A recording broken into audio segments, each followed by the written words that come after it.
welcome to your poll center for the 2024 elections. You're watching ABC News GH. This is ABC Midday. I am Abuna Mante. Coming up in the headlines, President Akufo-Addo seems to be on a commission-a-thon as he sets to three projects. President Akufo-Addo seems to be on a commission-a-thon as he sets to commission three projects today after a week long of commissioning projects last week. We will engage with a member of the MPP's manifesto team and other parties on this. On elections, President Nana Addo Dankwa Akufo-Addo has expressed concerns that completing the Agenda 111 hospital projects could be at risk if the NDC returns to power, citing their previous critique of the initiative. Still to come, Please has granted bail to Kumasi-based radio and television presenter Oheneba Nane Siedu following his arrest on charges of publishing false news. We ask, why is deliberate election misinformation on the rise? In business, Ghana's energy sector is likely to face escalating challenges as major energy producers Car Powership Energy, AXA Energy and Senate Energy Limited scale down their electricity supply. On the international front, at least 24 people, mostly Somali nationals, have died after two boats capsized off Madagascar's north coast.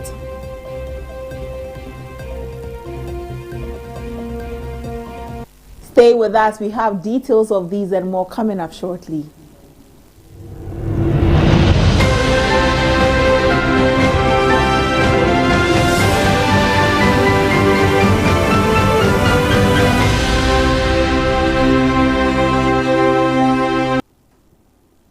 We are live on our YouTube channel, ABC News GH, and here is your poll center where we say vote, not violence, ahead of the elections. Now into our stories for this afternoon. The President, Nana Addo Dankwa Akufo-Addo, in another turn of commissioning projects, is set to unveil three key projects today.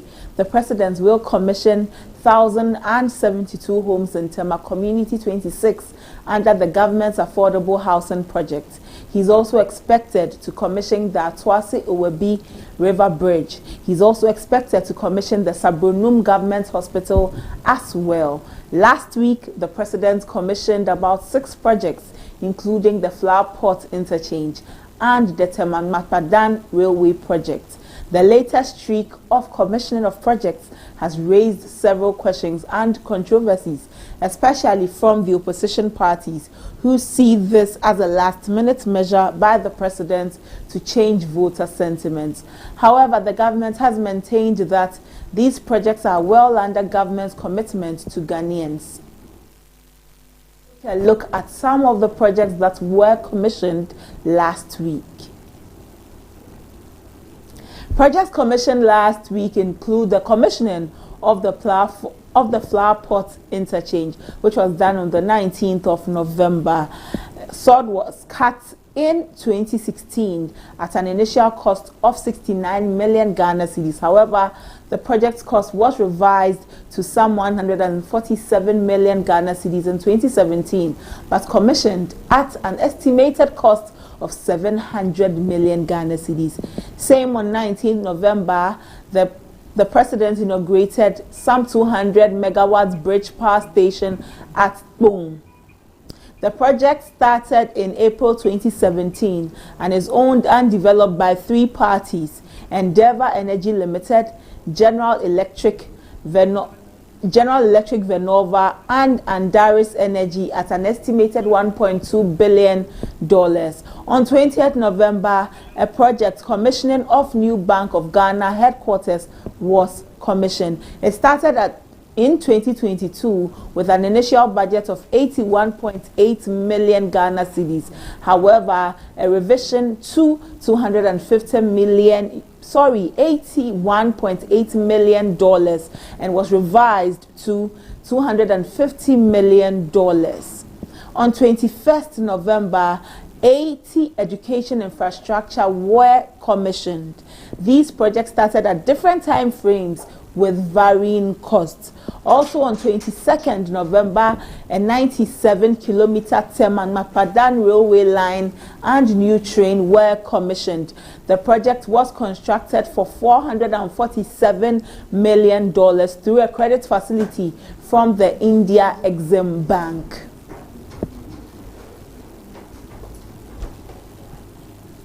So these are some of the projects that were commissioned last week.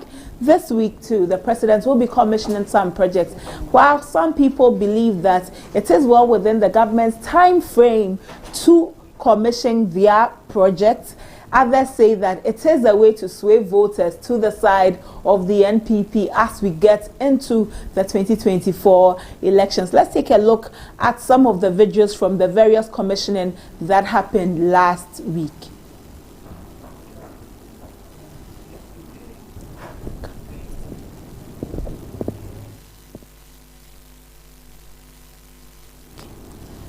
Apologies for not bringing you that video, but into more stories, the government is set to officially unveil its first fleet of electric buses for public transportation on Wednesday, November 27, marking a significant step towards transforming public transportation in the country.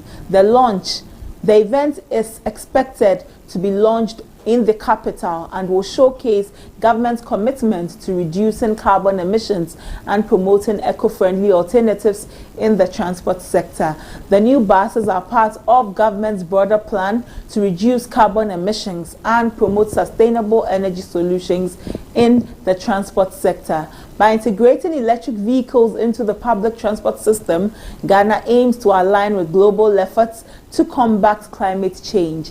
Dr. Bawumia initially announced the electric bus initiative as a means to modernize public transportation and improve air quality in urban areas. The buses, which are manufactured by leading companies in the electric vehicle industry, are equipped with advanced technology to ensure efficient comfort and safety. Meanwhile, officials from the Ministry of Transport have expressed optimism that the new buses will provide a cleaner, more reliable mode of transport for Ghanaians, especially in bustling cities like Accra and Kumasi. According to government sources, the electric buses will initially be introduced in major urban centers where pollution from fossil fuel-based vehicles is most prevalent.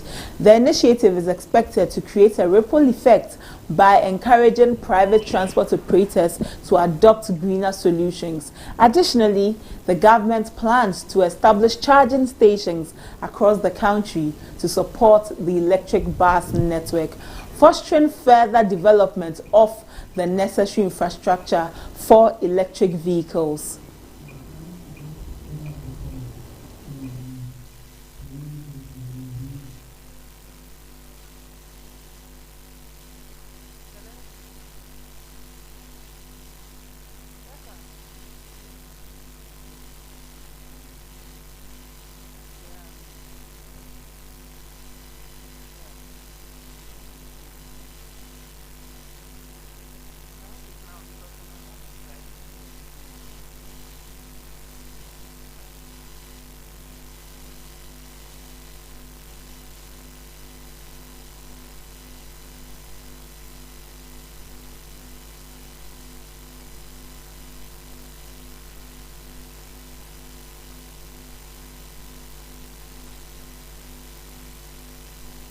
We'll engage with Sheila Batel. She is the co-chair of the NPP's 2024 Manifesto Team for Housing and Infrastructure and MP for Ablekuma North Constituency. Good afternoon, Honorable Batel. Thank you for your time this afternoon. Good afternoon. I hope you and all your team and your viewers or listeners are all well. We are fine, thank you. We hope you're also well.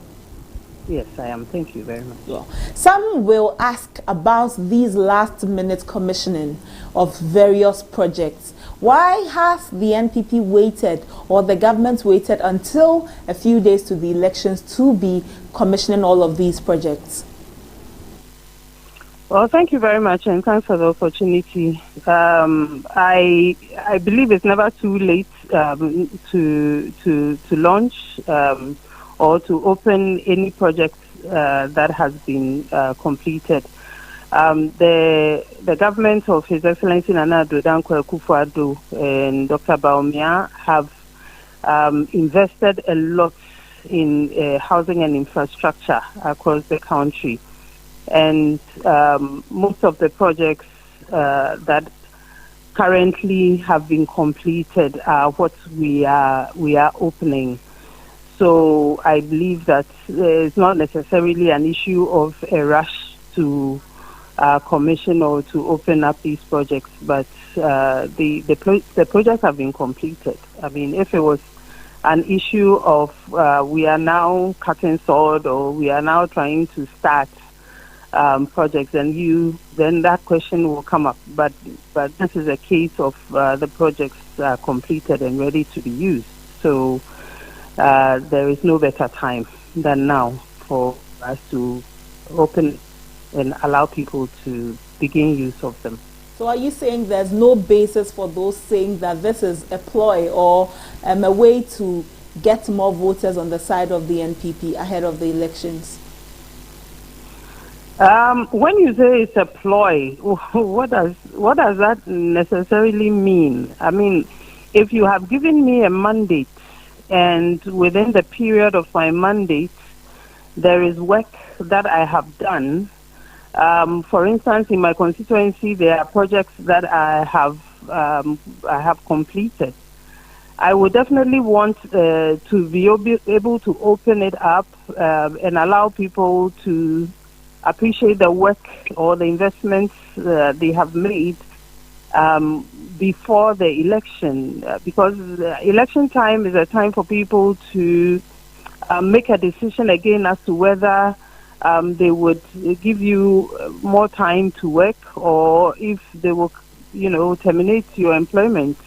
And if within this period, the mandate period that we have been given as a government, there is work that we have done. I think it's only fair that within the period, which is within the 4-year period, which the mandate will be ending January 7th, it's only fair that whatever we have done, we let people appreciate what we are doing. Just as everybody is going around campaigning, I believe this is also a way to let people know that what they gave into our hands, entrusted into our care, we have done a lot with it. Because sometimes, when people are going around and talking, they say, this is how much money we made and this is what came into our hands. What did we do with it? So why would they complain when we are showing what we have done with it? I mean, there's so much we have done, and people are equally also complaining that we haven't been able to speak out enough or communicate enough about all the, amazing achievements of this government.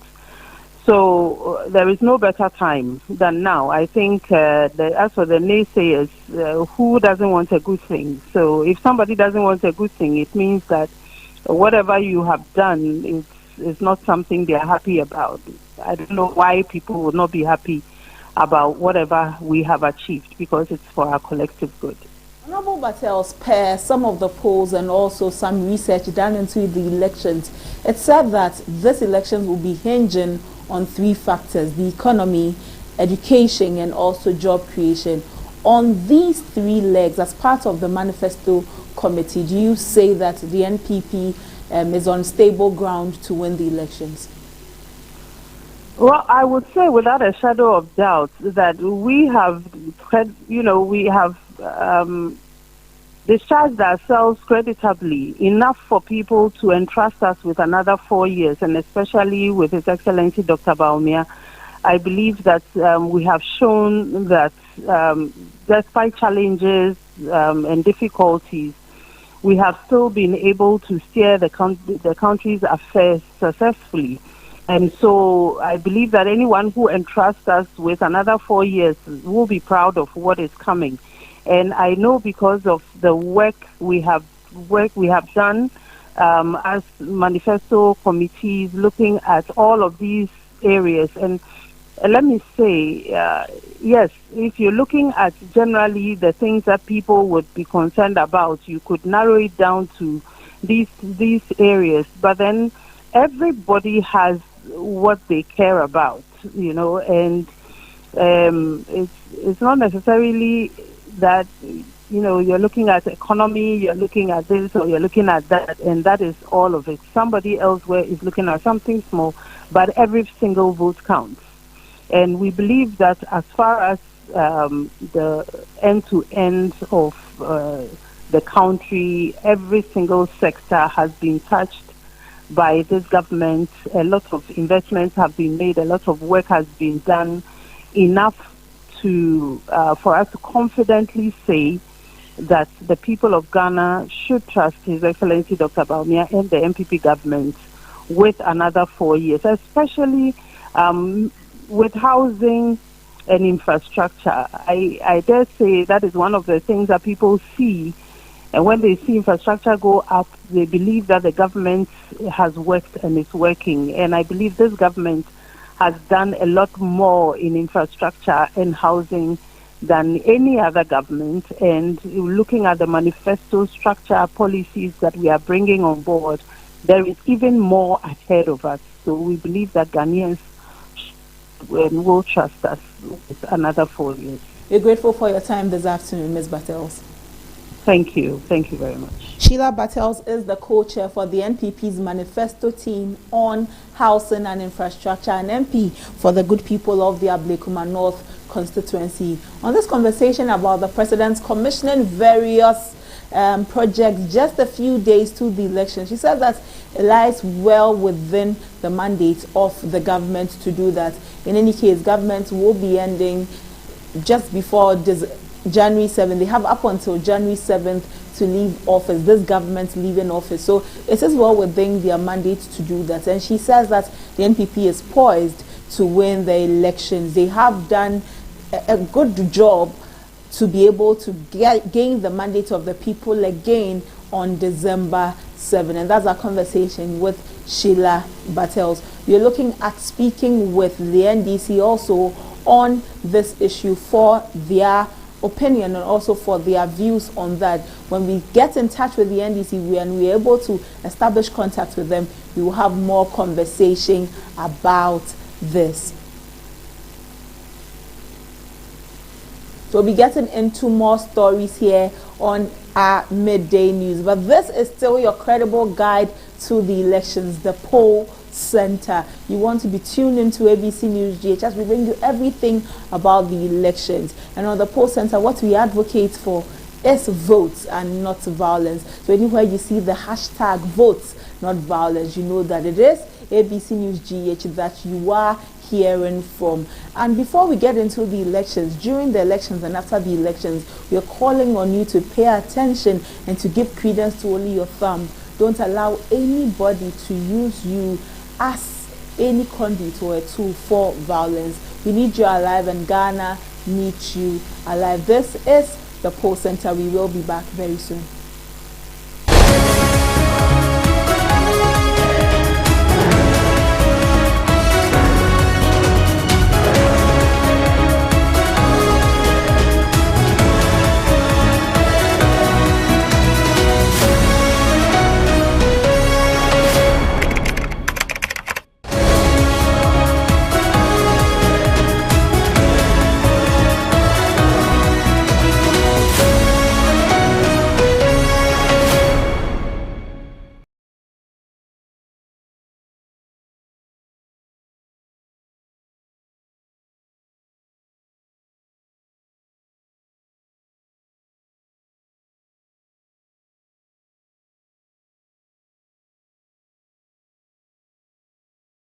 You're still watching the midday news here on ABC News GH. Before we get into more stories, let's have a conversation with Solomon Owusu, the communications officer for Movement for Change. Good afternoon, Solomon. Thank you for your time. Hello, Solomon. Good afternoon and thank you for your time. Government is on a tangent to commission projects just before the elections. The NPP believes that it is well within their mandate to commission projects that have been completed. Others have raised concerns because they think government is trying to sway the votes to the side of the NPP. As a communications officer for Movement for Change, how do you see all of these commissions in recent times? Thank you, and let me say that government can decide to commission projects even at dawn. Where we are now, the people of this country have made up their mind. I mean, if someone is not good to feed, it's not about your commission that will change anything. Either than that, no incumbent government would have lost any election in this entirety, because every incumbent government commissions a project, and at the end of the day, they also lose elections. So, the last minute commissioning, for me, does not sway any vote. At best, it can even infuriate people to know that it's a way of trying to win their sympathies. We of the Movement for Change believes that the fundamentals of the economy, that is creation of jobs, as we speak, 14.74 Ghanaians are unemployed. These people are looking up to a government or a president who will come in and then deal with the issues of unemployment. As we speak, we are going through so people need electricity. That is what concerns them, not what you are commissioning. As we speak, electricity prices, cost of electricity. I don't know the type of meter that you use, prepaid meter that you use, but I can assure you that some are having meters that run like the same boat. That is what concerns them. As we speak, our infrastructure deficit. Roads are terrible. Water, pipe waters are not flowing through taps. That is what concerns the voter. As you speak, price of basic access are on the ascendancy. These are the real issues. People are unable to pay for their accommodation in Accra and other major cities. And that is what is important, not commissioning. I just passed by the Bank of Ghana and the thing that the academy is completed. And I can tell you the building is not completed. It was a rush through commissioning. And Ghanaians know it. So we don't have a problem. The best judges or the best determinants of who votes for who is what is happening in your pocket. Okay. Solomon, the Movement of Change, you're looking at becoming the next leaders of the nation. What are your infrastructure plans for the nation you voted into power? Let me say that we all agree that the country has a huge infrastructure deficit, i.e. hospitals, schools, roads, and what have you, energy infrastructure, and so on and so forth. Let me also state that the country, Ghana, can never deal with all this infrastructure deficit with the rate at which our taxes are paid or our tax revenue, coupled with the levels of corruption that we have in the country. From the Movement of Change perspective, we believe that the best way out is to invite the private sector into the fray. Everywhere, if you go to all the advanced countries, it is not government alone that puts up infrastructure. Most of the airports that you see around the world are projects carried out by private individuals who are regulated by legislatures of these countries. So the Movement for Change believes that inviting the private sector will bring in the much needed revenue so that they can operate at their own operate and transfer or PPP arrangements, put up the infrastructure. We totally give it the road, and that totally will be regulated by the state. And then we can bring our infrastructure deficit. That is the only way out. Again, from the infrastructure perspective, we believe that we need to regulate how developments are carried out. How is it that, for instance, in Accra, we do not have any quality buildings within the central business district area, but people are struggling for land outside of Accra? It is all policy. What happens to putting up skyscrapers or high-rise buildings so that you concentrate majority of your working class within the city, and then free lands that are within the suburbs for major development? All right. These are the sort of policies that the Movement for Change is going to introduce in 2025, and we believe This is what can take the country out of this current predicament. We are grateful for your time this afternoon, Solomon. Thank you too. Solomon also is the communications officer for Movement for Change.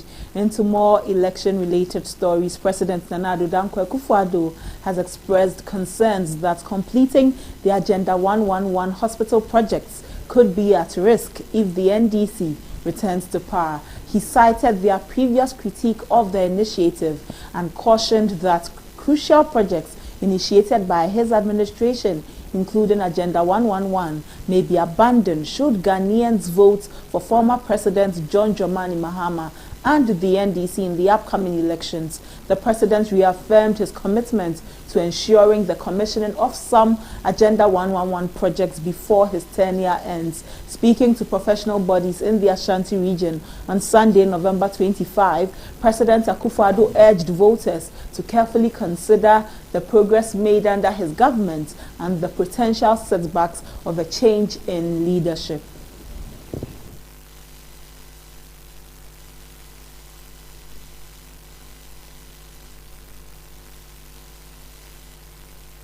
Let's take a short breather. The news continues after that.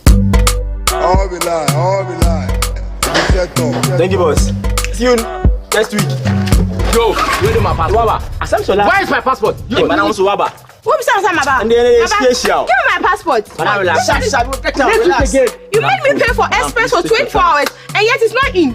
You told me that you are telling me this. What's going on? Hello. This man here has taken my money. That within 24 hours, he'll do my passport for me. Oh, see, that's the same thing applies to me. He told me last night. He's telling me this week. Process. That's what they do. Yeah. Oh, madam. Please relax. I'll get for you in 24 hours. Hey, Goroma. So you never change? Eh? You get passport for someone within 24 hours, Madam Obwa. See, the normal working hours is 9 to 5. Eh? Not 24 hours, I'm fat. You guys have made a very big mistake by trusting these people. Now, through digitalization, passport application has been made so easy. Now, you don't need to stress yourself and join any long queue for your passports. All you have to do is to log on to the Ministry of Foreign Affairs website and begin your application. By buying a passport application voucher online. Simple and easier. And very soon, all you need to get your passport will be your Ghana card. What is it true? Yeah, Obisa. It is possible. You yourself, I didn't know this. I feel officer. Come on. Come on.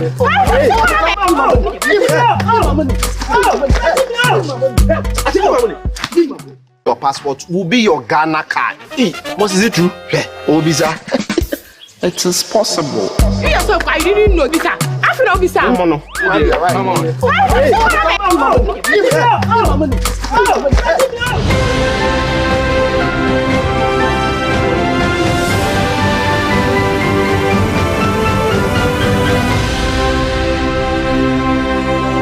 Back, President Akufo-Addo has expressed strong confidence in Vice President Dr. Mahmoud Bawumia, describing him as a capable and well-prepared leader ready to guide Ghana to greater heights. The president urged Ghanaians to support Dr. Bawumia's bid for the presidency, highlighting his extensive experience and clear vision for advancing the country's development. Speaking at a gathering of professional bodies in Kumasi on Sunday, November 25, President Akufo-Addo emphasized the critical role the Ashanti region plays in ensuring electoral success for the New Patriotic Party. He cautioned against repeating the perceived mistake of 2008 when the NPP lost power, urging the region to rally behind Dr. Bawumia and secure victory in the 2024 elections.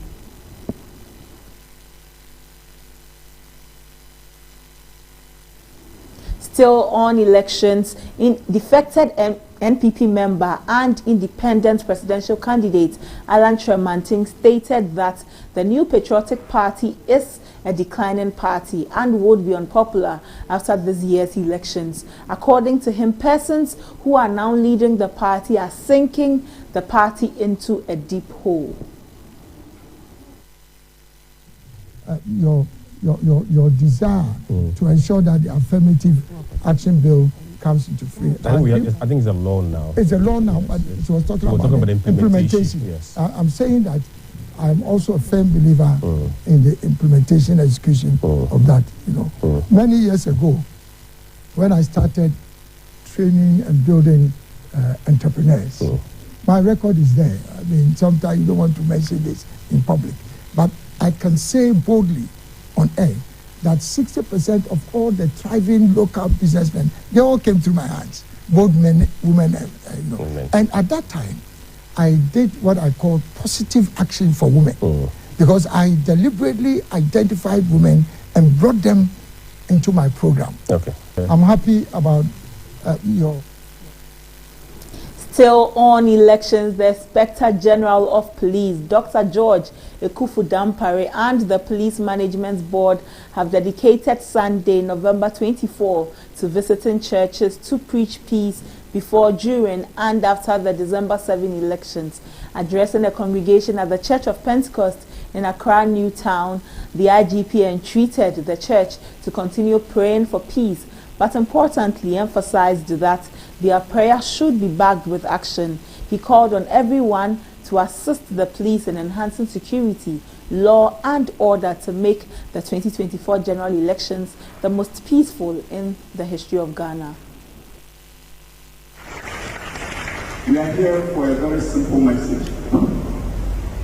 First of all, to come and join you this morning with some of my colleagues at the very highest level of the police of the institution, to come and join you this morning to glorify God and thank Him for His goodness and mercy towards us individually and this country that we call our home, Ghana.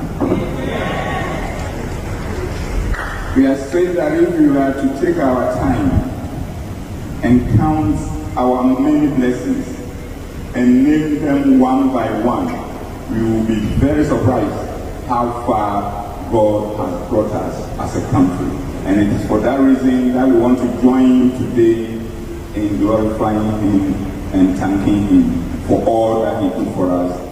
Meanwhile, the IGP, Dr. George Ekufu Dampare, has urged Ghanaians to assist the police in identifying individuals who may seek to disrupt the peace during the December 7 elections. Addressing members of the Assemblies of God Church in Accra on Sunday, Dr. Dampare underscored the critical role of community involvement in ensuring law and order, stressing that public vigilance is essential for safeguarding the nation's stability.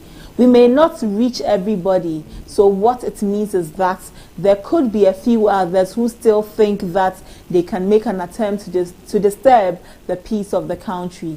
Those people, you may be in the community, you may hear of them, you may see them.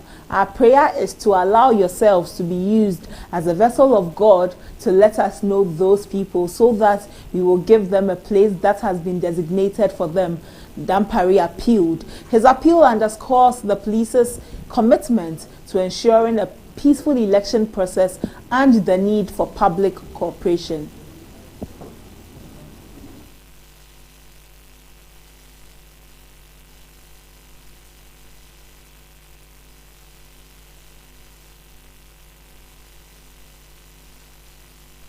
Kumasi-based broadcaster Oheneba Nana Esiedu has been granted bail following his arrest on November 23, 2024, over allegations of publishing false news. The charges arose from claims that he encouraged voters to cast their ballots for presidential candidates on separate days during December's general elections. A statement deemed by the police as false and likely to disturb public peace. The Ghana Police Service emphasized that such misinformation could confuse voters and undermine confidence in the electoral process, which mandates voting for all candidates on the same day. The National Commission for Civic Education has condemned the incident, stressing the importance of accurate election-related information to maintain peace. Esiedu is required to report to the police periodically as investigations continue into the intent and potential impact of his remarks. Authorities have also warned media outlets against disseminating unverified information ahead of the elections. Joining us on the line is Evans Aziamo Mensah, a fact-checker at the Media Foundation for West Africa. Good afternoon, Evans. Thank you for joining us. Good afternoon. This whole issue about misinformation, disinformation, and malinformation, Aren't we undermining our electoral processes because of this? Precisely so.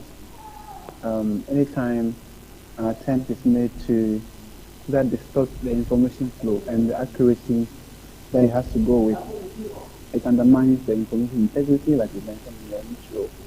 And also, in this instance, as a witness in the own TV radio presented issue, you realize that it was an attempt to dissuade people from voting for certain kind of candidates. And the action that he took is reprehensible. And we are happy that the EC and all other relevant bodies are stepping to ensure that whatever happens does not have a multiplying effect and also influence voter choice in election that is in about 12 days. Okay. With barely 12 days to the elections, from the fact checkers' point of view, what can we do to minimize or mitigate the influx of wrong information or false information into the environment? Okay, if you permit me, I just want to mention a few of the instances that we have witnessed mis and disinformation. And I mean, before this very particular incident became known, there was another one where a presenter from the same radio station was informing people that if they insist on voting for a particular candidate, then they have to campaign from the first candidate up through to the candidate of their choice. And apart from that, we also mentioned the issue of partisan radio stations that are inciting people to involve themselves in tagging. And what we've witnessed is that these activities and the cloning of the template of and media cards of media organizations in Ghana undermine first the press freedom that we as journalists and media presenters are supposed to upheld. Because if you expose yourself to a lot of condemnation and criticism, it means that it will draw attention of people who already are against media freedom have been upheld. And so you're inviting them to come and fight you in your own terrain. And so I think that it is our point of view that our own presenters adhere to the press freedom ethics and also the media organizations that they work with to run periodic campaigns and also ensure that fact-checking is not just left to a few organizations that are involved in this game, but has become a part of the activities that every media presenter, editor at all is involved in. So they cross-check the facts that are presented by their guests on their show. That will ensure that we give accurate information to our audience. I mean, that's what we want to say about the preponderance of mis and disinformation in the lead-up to this year's elections.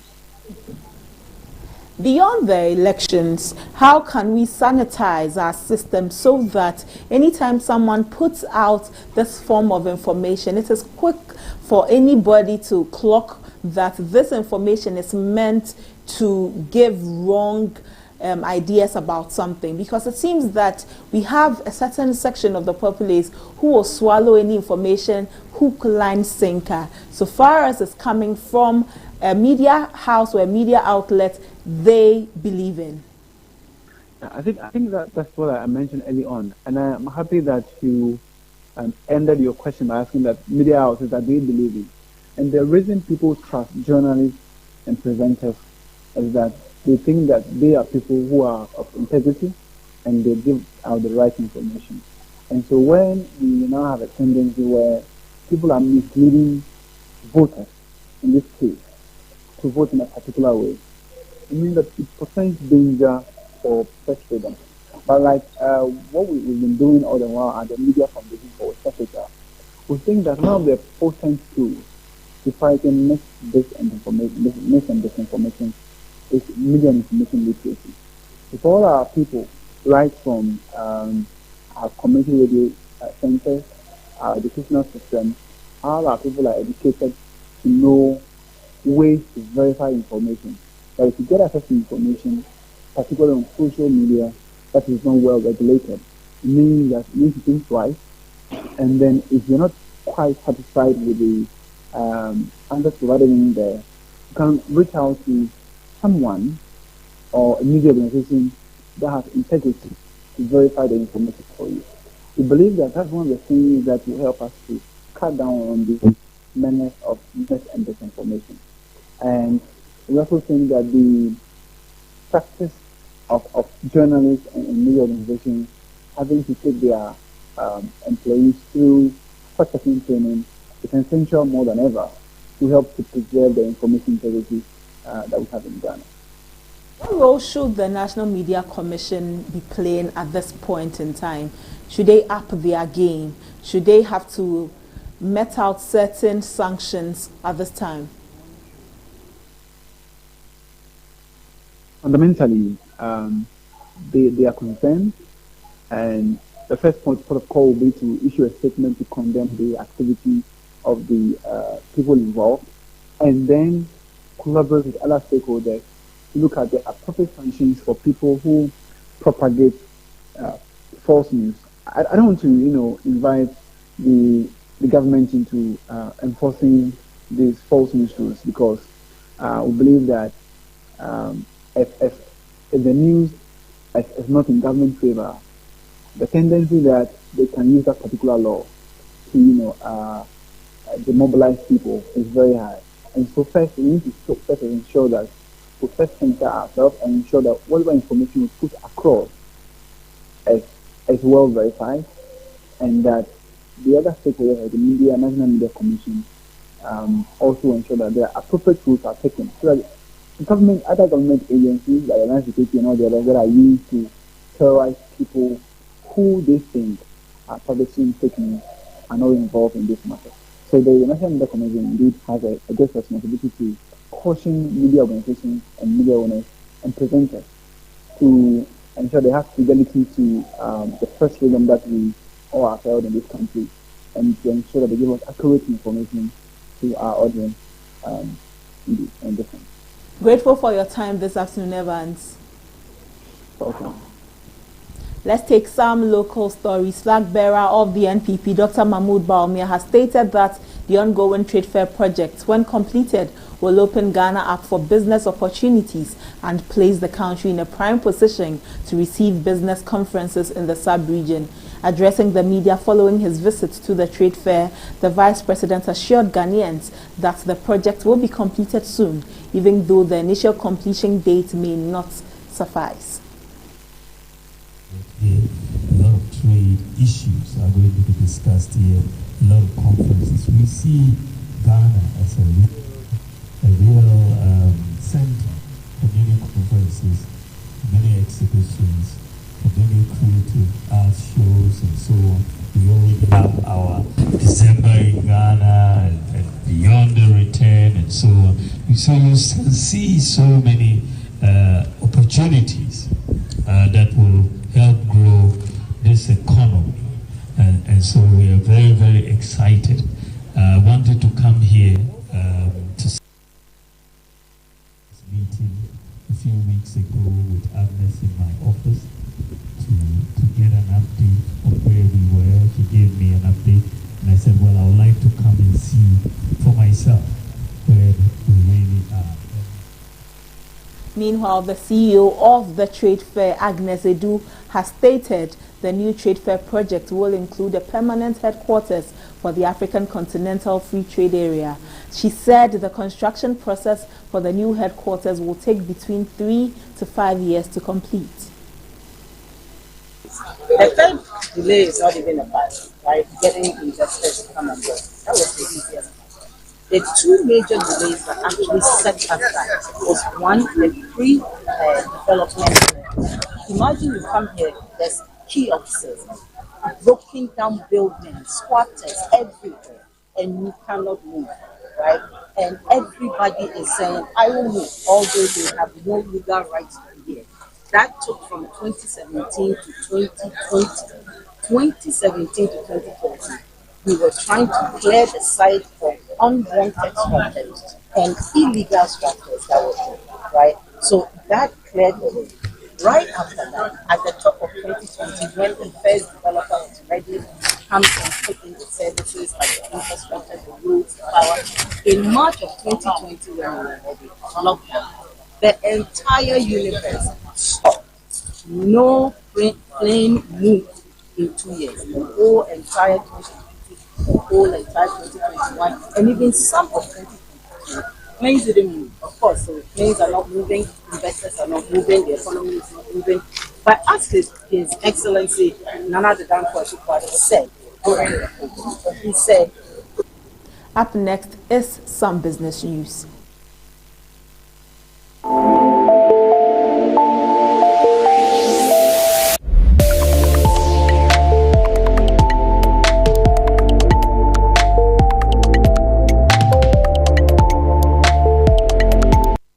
Electricity Company of Ghana has issued an urgent notice to customers using Newry prepaid meters, advising them to top up their meter credit sufficiently to last at least 1 month. This measure is to prevent vending disruptions during an ongoing upgrade of the Standard Transfer Specifications (STC) metering systems, which includes the Newry prepayment system. In an announcement released on Saturday, November 23, ECG highlighted the critical nature of the upgrade, which aims to ensure uninterrupted vending services for customers. The statement read, "This is a crucially mandatory STC upgrade designed to ensure uninterrupted vending services, and ECG urges customers to cooperate by topping up their meters in advance." The company assured customers of its readiness to facilitate the upgrade process and encourage them to reach out for assistance if needed. The STC upgrade is part of ECG's efforts to modernize its infrastructure and enhance service delivery. By ensuring that customers' meters are compatible with the latest vending protocols, the upgrade seeks to streamline the electricity payment process and reduce potential disruptions. The company has called on customers to comply with the advisory and assist in making the exercise a success.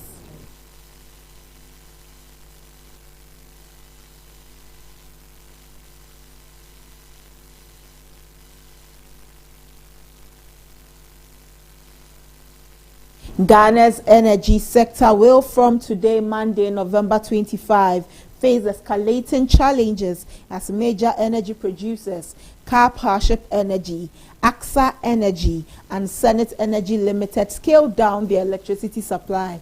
The development heightens fears of potential blackouts for businesses and households as the festive season approaches.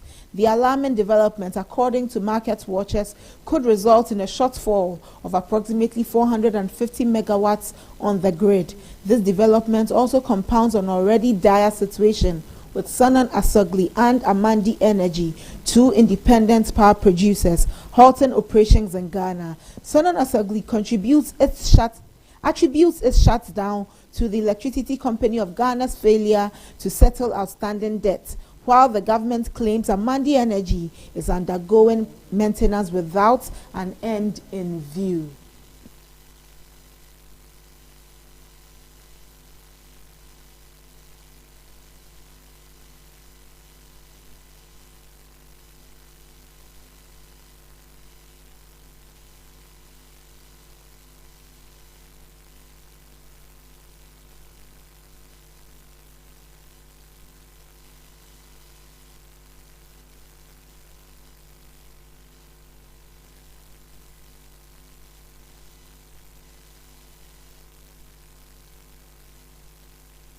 That's all for business. Up next, sports.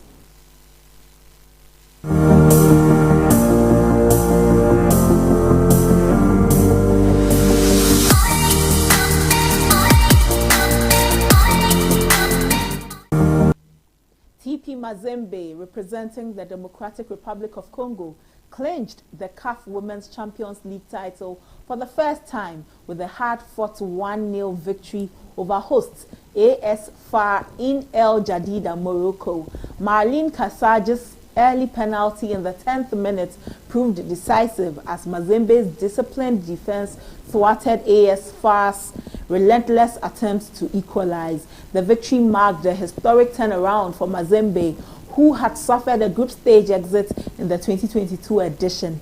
Despite AS FAR's second half resurgence, Mazembe's tactical resilience sealed the title and a $600,000 prize, while the runners-up, AS FAR, earned $400,000.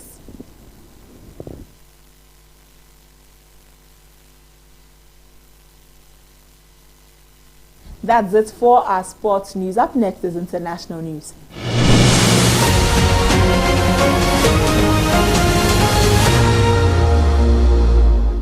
At least 24 people, mostly Somali nationals, have died after two boats capsized off Madagascar's north coast. The boats, carrying 70 passengers, were found adrift on Saturday in the Indian Ocean, believed to have suffered engine failure. Survivors, rescued by local fishermen, revealed they were attempting to reach the French island of Mayotte, a common but perilous route for Somali migrants seeking asylum. Somalia's Ministry of Foreign Affairs has pledged to ensure the survivors' safe return. Madagascar authorities highlighted the dangers of illegal migration, linking the tragedy to unemployment and poverty in the Horn of Africa that drive many to risk their lives in search of a better future.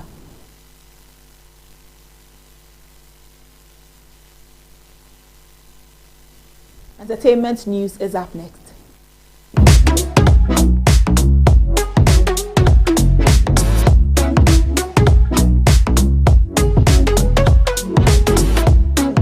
Ghanaian dancehall artist Stonebwoy has been honored as the Man of the Year Music at the 9th Emmy Africa Awards held in Accra. The celebrated dancehall and Afrobeat musician emerged victorious in a competitive category, which included other heavyweights like Black Sherif, Sarkodie, and King Promise. This recognition serves as a testament to Stonebwoy's remarkable contribution to the music industry and his unwavering dedication to his craft.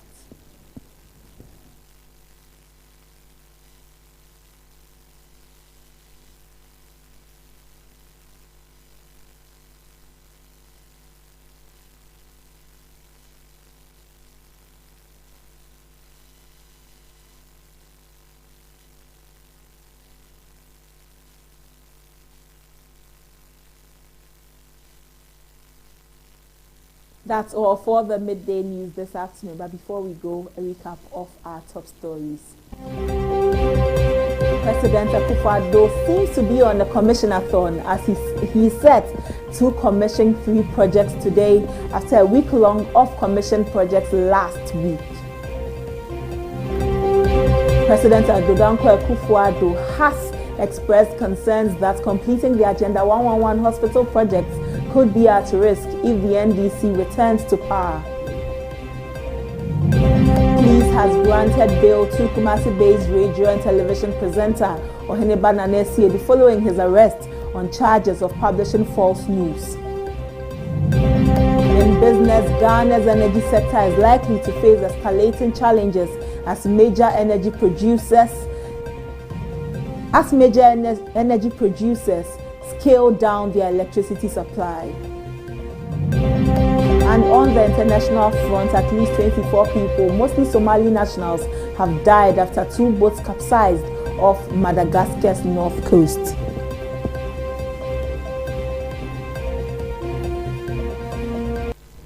We will be streaming live the inspection of works for the TDC Phase 4 and official commissioning of Phases 1 to 3 here on ABC News GH. You want to stay tuned for this commissioning. We'll bring it to you live. Thank you for joining this news this afternoon. ABC News GH is your credible and go-to guide for all of the information you need during these elections. We are the Poll Center and we are preaching votes, not violence. Thank you for joining us this afternoon. I am Abna Amante.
are located? We are currently here at Kanisu.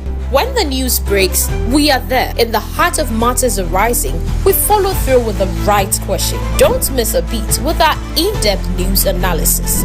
From breaking news, special feature stories, latest news, we bring you the stories that matter. Our team of immersed reporters bring you the news as it happens. Join us every 6 a.m., 12 p.m. and 6 p.m. each day for a comprehensive look at the stories beyond the headlines.